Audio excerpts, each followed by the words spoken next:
Okay. You get your walker or anything? Yeah, No. walking, standing. Yeah, was good though. Oh, good, man. Weather's nice weather right now. We're feeling it's feeling great. How Yeah, about you guys up there in the north? the weather's been great. It's a beautiful day. Beautiful. The fall spring is still here, so Oh, okay. it's the fall spring. That's what we always call it. Let me get the sound in my headphones. Right now, it's coming to the computer. Okay. I'm glad I was telling Mike that it's the architects that I'm gonna create this little hookup so we can send it to our peeps as Yep. we go Yeah. live. Okay. Yeah. Yep. So What's how's going on in everybody? the YouTube land, man? What's good in YouTube land today, bro? Missed y'all Fellas. last week. Seems like a lot going on in YouTube land, depending on where you're at. So I look forward to Yeah. hearing those thoughts. What's new? What happened? What's going on, Mike? Speak on it. What's happening in YouTube land and the other people's world that we not be aware of? I don't know. Oh, it's just it depends on where your interests lie. So mine has just Got it. been podcast, a little bit of political, a little bit of some nonsense. So Yeah. Size over 60 says, "Good evening, gentlemen. Checking in from Detroit. What's going on, What up, though? What up, though? Got man Mike Powell checking in. And let us know What's up, Mike? where you're checking in from." Yeah, let us know, fellas. Size over 60 says it's unusually warm in Detroit. Saying the D sounds crazy. Yeah, it does. Always. Even before we started saying positive. Sounds crazy. Indeed. So yes, make sure you in the shy. It's a little warm up there. So if you guys have any questions, any style related questions, any thoughts, any perspectives, if you just want to argue about some something, feel free to put it in the chat. We got Mike Powell checking in from Chicago. I got Ephraim Harden checking in from the DMV. I got Ephraim. What up, fam? my man Keith from Florida. So we got folks in the building. Again, fellas, we already know how this is about to play. Let's not do this week. Yeah. 8:22. Let's get these questions have out early. Let the questions fly now. Yep. Because it's already 10 after. So we on a crunch. All right. So we got a tailoring question. Looks like bunching at the crotch when sitting down. Any way to avoid this and ready to wear? I think remember reading it has to do with zippers versus buttons. Thoughts? You guys have any thoughts? And if not, I can speak on it. But that's an interesting one. But now, go ahead, speak on that one. So when you're saying bunching at the crotch when sitting down, one, you're probably going to see bunching just in general because of how you sit.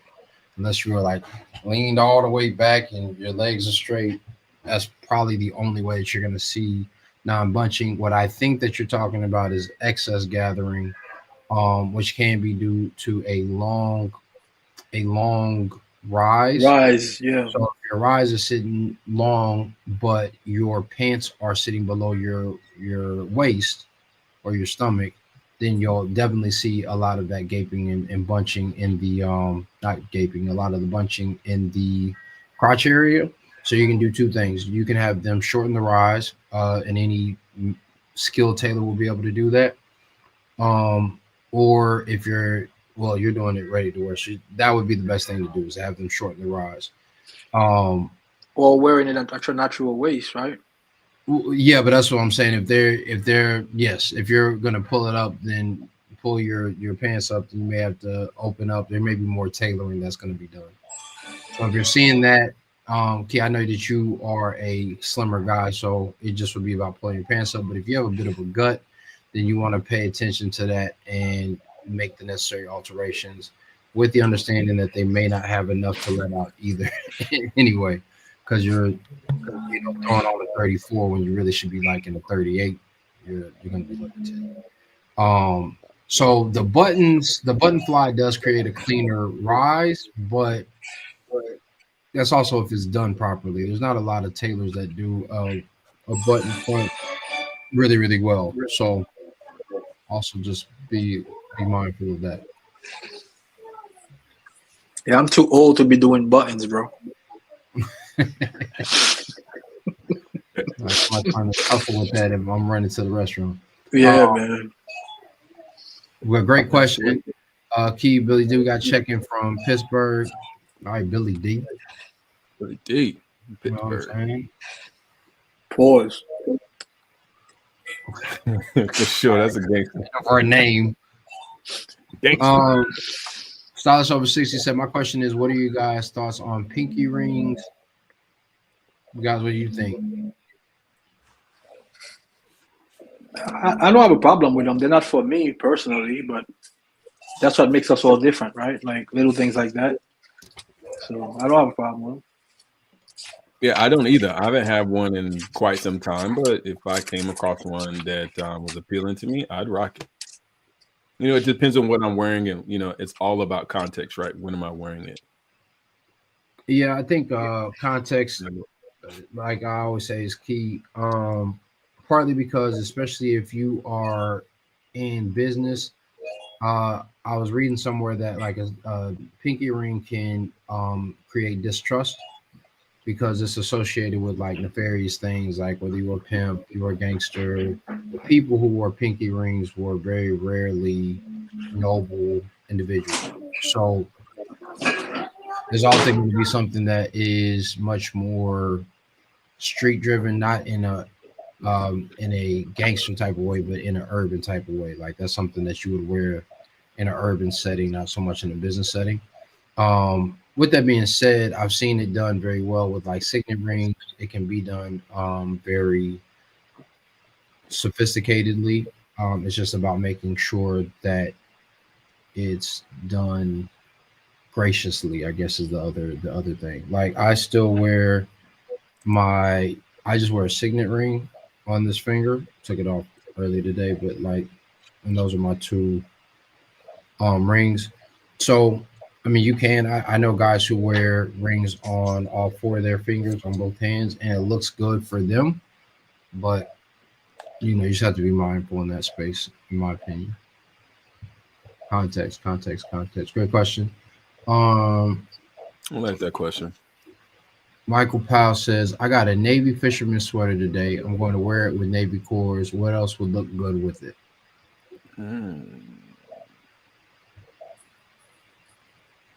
Gray. I mean, depending on where you are and what the temperature is like. But you know, gray flannel is always a good bet. I wouldn't do navy on navy myself personally, but you know, some guys do like the monochrome look. I just feel like you can bring more out of the outfit with colors that complement instead of the same color. But with navy, it shouldn't be a problem pairing it with all sorts of different colors at the bottom. So I think almost every color would work, to be honest with you. Saljo, what are your thoughts?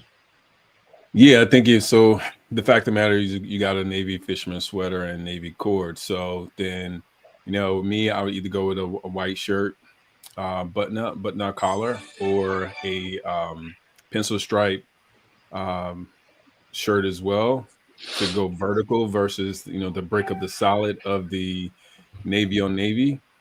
And then it depends on the mood. I would rock, you know, I would rock a tie with it as well. I would rock a necktie since it's a fisherman sweater. And maybe do like an orange or a gray, like Vlad's point, a gray type sweater, a knit sweater. Excuse me, a gray type tie, knit tie. I think will be cool too. You could put some oranges in there, some greens. There's just multiple shades that you can really go with that. You can do a chocolate or a mocha tie with that as well as a contrast color, or depends on where you're going to be rocking it. Just a nice polo under there. Yeah, I wouldn't do a tie with it myself, simply because unless I don't know what it looks like, but fisherman sweaters that I know typically they're crew neck, right? Yeah, they usually have a higher crew. Yeah, so A I higher wouldn't do neck. a Yeah, tie with that because of that. Yeah. for me, I would still do it. And again, everybody's different, like because you're going classic Vlad. So for me, being kind of on the fringes, if you will, I'll still wear a necktie just to give it that pop of color under there personally. Yeah, I think for me, I'm on this thing. I probably would be with Vlad in the sense from a tie standpoint, just because it's not going to have the functionality. With this caveat, if your collar sits high, right, and then the crew is going to come here, you still have roughly about an inch and a half of like collar space because your collar's sitting up high. Then there's an opportunity for that. Um, if you want to wear neckwear, I would opt for a bow tie. I think that is going to sit higher and it will sit off of the fisherman sweater. I think that you could still throw that on with a pair of jeans. You could throw that on with a pair of pinwheel cords, of heavy cords. You could throw that on with a great pair, depending on the make or the fabric. You could throw that on with a great pair of linen, heavy linen trousers. I always like to think of cream, like a cream heavy 300 gram trouser, especially if you're up north in the spring, early summer, late spring, early summer. You get those 60, 70-degree days, you get that ocean breeze. It's always a nice look there. And then you could also throw on some Nantucket Reds or some colorful chinos if you wanted to add some color in that space as well. Um, deck shoes, of course, you could throw on. You could throw on some espadrilles. You could throw on some drivers, loafers, all that other stuff. So you have quite a bit of opportunity for you to leverage those things. Again, depending on the type of fabrication, I don't know that I would put a shirt on under it, like a collar shirt. I think that's a cool way to dress it up. But typically, I would just have like my t-shirt on under it to keep it easy breezy. But great question, and we look forward to seeing some pictures there. Billy D said, "Good evening, pause." I'm going to say pause apparently after Billy D's name. Pause. What's up, man? And the Pookie and Ray Ray show said, "Oh man, you should do a podcast called that." I just stumbled up on members of my tribe. Was good. The Pookie and Ray Ray show. Yes, sir. He said, "S.A. heard you wouldn't wear sweaters to cigar bars because of the smell. What would you feel comfortable getting a cigar smell in?" Yeah, I've said that I personally wouldn't, probably because my wife doesn't like it. I mean, I would wear a sweater into a cigar bar, no problem, or a cigar lounge, no problem. My wife doesn't particularly like it. I would throw on a blazer. I would throw on a vest like this. I've done that numerous times, a waistcoat. I think the bigger conversation is, what do you feel comfortable going in and having that resonant, permeation of that smell, and like having that excess smell in your garment. It's not something that easily washes out, especially if you're wearing your sweaters multiple times before you're washing them. A cardigan, you're probably not washing after every wear, so it's going to have the smell of cigar smoke in it. And especially if folks are smoking cheap cigars, just bear in mind that that's where you want to pay attention. Like there was numerous times I would be in cigar lounges and people would be like, "Oh yeah, I'm smoking a cigar," and I'd be like, what are you smoking? And they'd be like, "A vanilla cigar," and I'm like, "That's a cigarello. That's not a cigar. Like, you're not smoking a cigar. You're smoking the Swisher Sweet, basically." So, like, that's not something I would want to have in my jacket. But you know, some people like that cigar smell. It gives it an air of masculinity. Like I said, if you can find a great fragrance that pairs well with it, then it's a compliment to the piece. You guys have thoughts on that? No, I'm I with agree with you. I you. mean, Go for it. something thick like a sweater will definitely hold that smell in. Versus like a blazer that opens up, you can air that out a lot better than you can a sweater. Um, I'm with Mike on that. Yeah, for me, because we talked a little bit, Mike talked about it rather about, something you wouldn't wash a cardigan everywhere. So a turtleneck you could wash, and it should be able to get that scent out. I like what Vlad mentioned as well as far as a sport coat or blazer. But at a cigar lounge, I'd rock a turtleneck and be okay with it. Getting that cigar scent, and then again, you can wash it. It's not a big deal. Yeah, It there's should sprays that you can use to, you spray it and then you hang it in like a basement or something but the sweater is definitely going to be harder to get the smell out than for sure, something for that sure. opens, you know what I mean? I even bought like some body wash that had a cigar smell to it. I really, really like. My wife Yeah, liked that's what I it too. said. You can find something complimentary. My biggest thing is with like a lot of the sprays or any of those other types of things, just remember as you put chemicals on fabric, just make sure you're paying attention to the effects that it has. You just never know like how quickly that could be breaking down your fabric, if it's going to be good with natural fibers, just things of that nature, just to pay attention to. Because that is a great recommendation to use some of those sprays. It's just Yeah, always there are specific ones made to like, take smell out without damaging. affecting the Okay. fabric. So it's I might have mentioned in a podcast episode I did, but I know I definitely mentioned it in one of my workshop that I did on how to take care of your clothes. Okay. So Make sure you check that out on. I'm sure is it that's one of the workshops is on YouTube, right?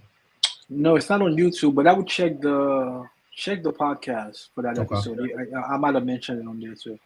Yeah, check out the podcast. I'm not a gentleman podcast.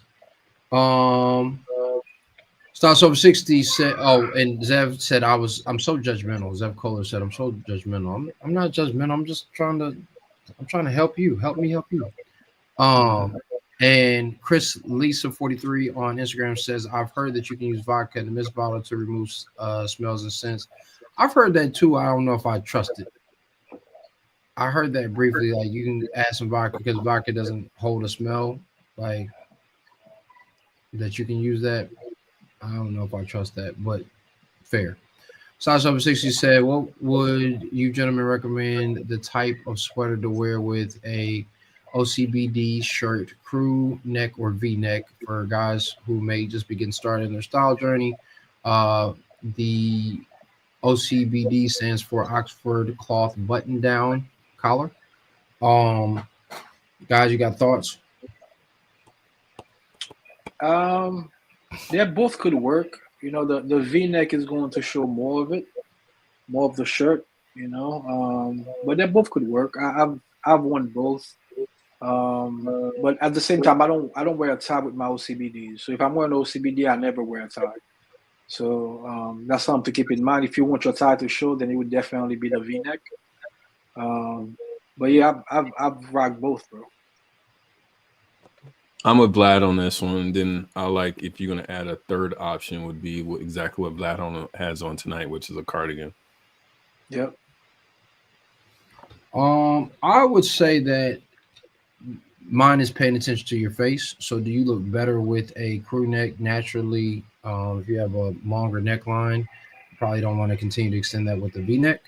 And usually if you're wearing a V-neck, in most cases nowadays, not so much in the late 90s, early 2000s, you would wear your shirt open. So now essentially you have your shirt open with another thing that's drawing your attention down. That's the easy short answer. The longer answer is going to be how deep pause, is the V going to be? Is it a high V? Because that you have high V's that can look like a crew. You have deeper V's that are going to, like Vlad and Style Jumper were saying, will give you more a more visual line to your collar and the opening thereof. So just things that you want to think about there. I'm in agreement with them that you can throw on a crew or a V-neck. If you want to show more of the shirt, you're probably going to throw on a V-neck unless you have a high collar shirt. So it's just important to pay attention to those things. I told you it's going to happen. All right, two more questions. One from the same, or actually one more question. This is our man from Chris Lisa 43. I'm looking to purchase an overcoat. I want to make sure. I think this is going to be you, Vlad. I'm looking to purchase an overcoat to wear over a suit. I'm a size 42 regular. What should I look for in an overcoat? 44 regular? This is a thought. That's the safest way. That's like, if you can try it on, that would be what I would do as a safe option. But it always depends on the brand. Some brands cut their coats naturally to fit over a suit of the same size. But most of them probably you have to size up. So it depends. But it sounds like you can't try it on. You might be ordering it online. Then to play it safe, I would go with the bigger option. If there's an option to get both and return one, then that's what I would do. But it's always better to go bigger than smaller. So I would go with one size up. Pause. Sound crazy talking about us. Yeah, that was one. Yeah, I was gonna also say the only other thing that I would add to that is pay attention to the armholes, because even it's interesting. A lot of companies will still pay attention to making the body bigger on the jacket, the body, but then they don't necessarily pay attention to the armholes. And I've had plenty of guys who it fits in the body, but it's always uncomfortable here when they have to wear a jacket. And then also just think about how you like to wear your overcoats. If you really like it, like on the suit jacket, and you want it close to the body, then pay attention to that fit as well, because it can get too big for you on the flip side in that place as well. So.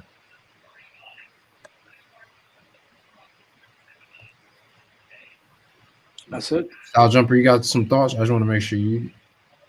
No, I'm good. You guys answered it well. Okay. All right. Well, guys, we are about to head into the Menswear Mastermind. If you are interested in joining, it's only $47 a month at this time. And if you want to get it for the year, you can purchase it for $470 and get 2 months free. You can go to patreon.com/Menswear Mastermind to join. If you join right now, you still may have an opportunity to join tonight's conversation. Glad, I think we still got a couple minutes. So if so, great. We talk menswear, and you have 3 different perspectives. You have the casual with Style Jumper, you have the classic with Vlad, and then you also have custom with me. So it's going to be a beautiful thing. Make sure that you join. And we also talk about manhood, masculinity, marriage, all those other great things. All right. So we will see you guys next week. And don't forget that you can join patreon.com/Menswear Mastermind. Peace. Peace. Peace.